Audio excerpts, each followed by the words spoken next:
నెల్లూరు జిల్లా జువ్వలెత్తిన fishing harbour పై మాజీ ముఖ్యమంత్రి వైఎస్ జగన్మోహన్ రెడ్డి చేస్తున్న విమర్శలకు Andhra Pradesh maritime board chairman Damacharla Satya ఘాటుగా సమాధానమిచ్చారు.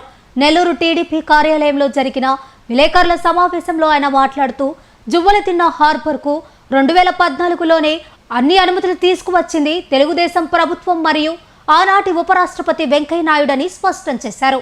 5 ఏళ్ల జగన్ పాలనలో తమ సొంత ఎంపీల కోసం టెండర్లు ఇచ్చుకుని పనులు పూర్తి చేయలేదని, ఇప్పుడు కూటమి ప్రభుత్వం 30 కోట్లు వెచ్చించి అభివృద్ధి పనులు పూర్తి చేస్తుంటే చూసి ఓర్వలేక విషం చిమ్ముతున్నారని మండిపడ్డారు.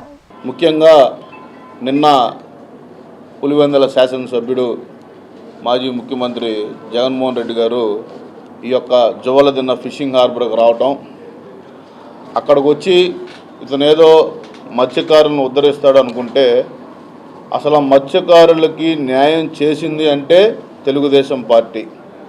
వాళ్ళకి వేట నిషేధ సమయంలో కానీ 30 కేజీల బియ్యం, అలాగే ఆ నెలకి ఆ టైంలో అమౌంట్ కూడా 30,000 రూపాయలు వాళ్ళకి ఇచ్చింది కూడా తెలుగుదేశం ప్రభుత్వాన్ని కూడా తెలియజేస్తూ ఉన్నాం. ఈరోజు మత్స్యకారుల గ్రామాలన్నీ అభివృద్ధి చేసింది కూడా తెలుగుదేశం ప్రభుత్వం, కూటమి ప్రభుత్వం.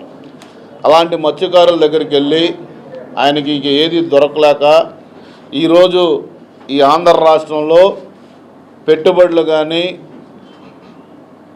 ఎక్కువ మంది ఈ యొక్క యువకులకి ఉద్యోగ అవకాశాలు వస్తాయనే బాధతోటి ఆయన ఎక్కడ పరిశ్రమలు పెట్టినా ఆ పరిశ్రమలు పెట్టే వాళ్ళని తాట తీస్తాను, తోలు తీస్తానని చెప్పి భయపెట్టడం, భయభ్రాంతులకు గురి చేయటం కూడా మంచిది కాదని కూడా తెలియజేస్తూ ఉన్నాం.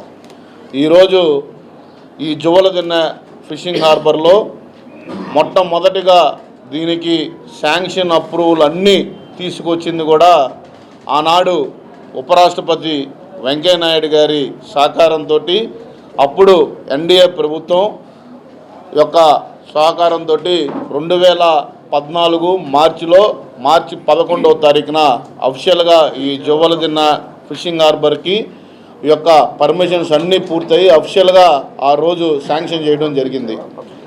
ఈ యొక్క మత్స్యకారుల కుటుంబాలని, అలాగే వీళ్ళు చేపల వేటలకు వెళ్తున్నప్పుడు పడుతున్న ఇబ్బందులను గుర్తించి ఆ రోజే ఈ ప్రపోజల్స్ అన్నీ రెడీ చేయడం జరిగింది.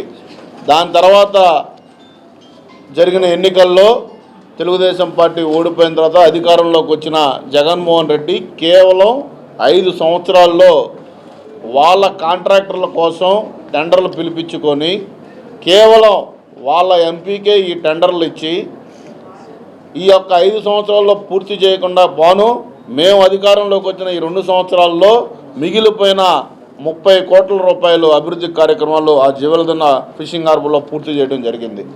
నువ్వు అధికారంలో ఉన్నప్పుడు కనీసం పూర్తిగా చేయలేదు. మళ్ళీ మేము అధికారంలోకి వచ్చినాక, మేము మ్యారిటైమ్ బోర్డు చైర్మన్ అయినాక ఈ యొక్క 2 సంవత్సరాల్లో సుమారుగా 30 కోట్ల రూపాయలు అభివృద్ధి కార్యక్రమాలు ఆ ఫిషింగ్ హార్బర్లో పూర్తి చేయడం జరిగింది. సరే, ఈ యొక్క ఫిషింగ్ హార్బర్తో పాటు అక్కడ ఈ సాగర్ డిఫెన్స్ కంపెనీని ఒకటి తీసుకొని వస్తే చాలామందికి ఉపాధి అవకాశాలు కల్పిస్తాయని ఒక ఆలోచనతో మా యువ నాయకుడు నారా లోకేష్ గారు కానీ, గౌరవ ముఖ్యమంత్రి చంద్రబాబు నాయుడు గారు కానీ ఈ యొక్క సాగర్ డిఫెన్స్ అనే ఒక కంపెనీ, ఇది ఈ యొక్క ఓషనోగ్రఫీ టెక్నాలజీ పైన ఈ యొక్క కంపెనీని సుమారు మన భారత ప్రధానమంత్రి నరేంద్ర మోడీ గారే దీన్ని స్వయంగా పర్యవేక్షించి ఈ యొక్క కంపెనీని ఆంధ్ర రాష్ట్రంలో పెడితే బాగుంటుందని ఒక ఆలోచనతోటి మన యువ నాయకుడు నారా లోకేష్ గారికి, అలాగే ఈ యొక్క ముఖ్యమంత్రి చంద్రబాబు నాయుడు గారికి తెలియజేయడంతో ఈ యొక్క కంపెనీని జువ్వలెత్తినలో అయితే బాగుంటుందని చెప్పి ఫీజిబిలిటీ కూడా అక్కడ బాగుంటుందనే ఆలోచనతో ఈ కంపెనీ పెట్టడం జరిగింది. దీనివల్ల అనేక మందికి ఈ యొక్క ఉపాధి అవకాశాలు కానీ, అలాగే ఈ యొక్క చేపల వేటకెళ్ళే సమయంలో ఎక్కడెక్కడ దీనికి మనం ఫిషింగ్ అనుకూలమైన ప్రదేశాలు ఏ ఉంటాయో అవన్నీ టెక్నాలజీతోటి ఉపయోగించుకోవచ్చు అనే ఒక ఆలోచనతో ఈ కంపెనీని తీసుకొని రావడం జరిగింది. పలుమార్లు ప్రెస్ మీట్లో కూడా ఈ కంపెనీ పైన చేస్తున్న దుష్ప్రచారాన్ని కూడా అనేక సార్లు కలెక్టరేట్లో కానీ, నెల్లూరు కలెక్టరేట్లో కానీ, అలాగే ఇక్కడ మన పార్టీ ఆఫీసులో కూడా చాలాసార్లు చెప్పడం జరిగింది కూడా. ఈరోజు ఇన్ని అభివృద్ధి కార్యక్రమాలు చేస్తూ ఉంటే కేవలం తట్టుకోలేక ఫ్రస్ట్రేషన్ తోటి ఇక్కడికి వచ్చి మత్స్యకారుల గ్రామాలన్నింటిలోనూ వాళ్ళ మధ్య విద్వేషాలు రెచ్చగొట్టాలి. ఈ యొక్క ఏదైతే వాళ్ళు గత ఎన్నికల్లో తడ నుంచి ఇచ్చాపురం దాకా ఉన్న మత్స్యకారుల కాన్స్టిట్యున్సీస్ అన్నీ తెలుగుదేశం పార్టీ గెలుచుకుంది. కానీ వాళ్ళు ఒక్క సీటు కూడా గెలవాల.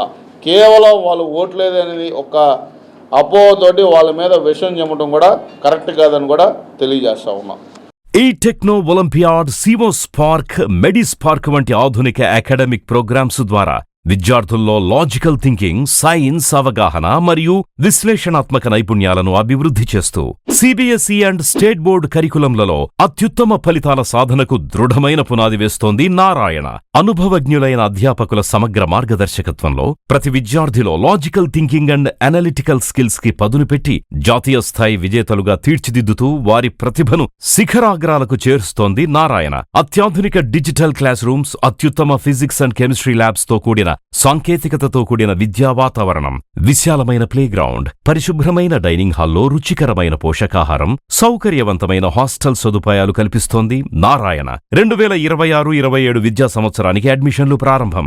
వావిలేటిపాడు, ధనలక్ష్మీపురం, నెల్లూరు.